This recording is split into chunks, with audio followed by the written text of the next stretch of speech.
Every university, or almost every university in the United States, has a Department of Economics, where students are told they can go and learn about how the economy works, and therefore find a good place for themselves in it. But there has been a criticism over the years that the economics departments don't teach how an economy works, but rather provide an elaborate, mathematically elegant justification for the status quo. What do you think? Well, when I went to school, it's true that the universities did not teach how the economy worked. I went to NYU because all they wanted was my money, not my brains, but I was working my way through on Wall Street.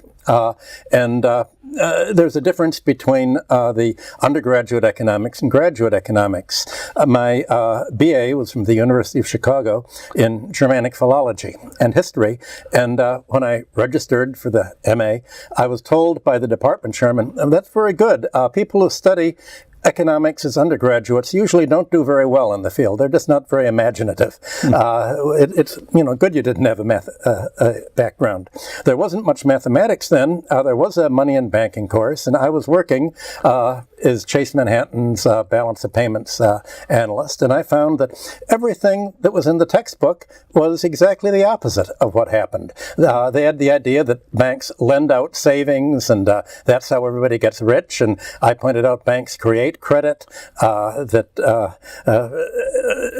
there was a whole series of mythology about money. They don't realize that savings just grow by compound interest. There's an accumulation, and the whole economy is getting more and more debt-ridden, even in the 60s.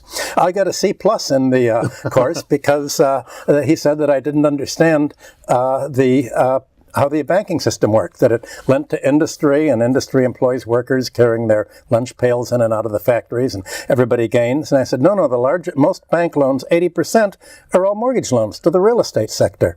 And after that, to the oil and gas industry and the mining industries. And what these industries get, they get rent, land rent, economic rent, monopoly rent, really much more than profits, and they're not after profits. That's not good enough. There was no discussion at all of the concept of economic rent and unearned income in the curriculum. All of the courses that we took, it wasn't even mathematized then, because if they would have tried to mathematize what economics in the mainstream is all about, you'd think people would laugh it all away.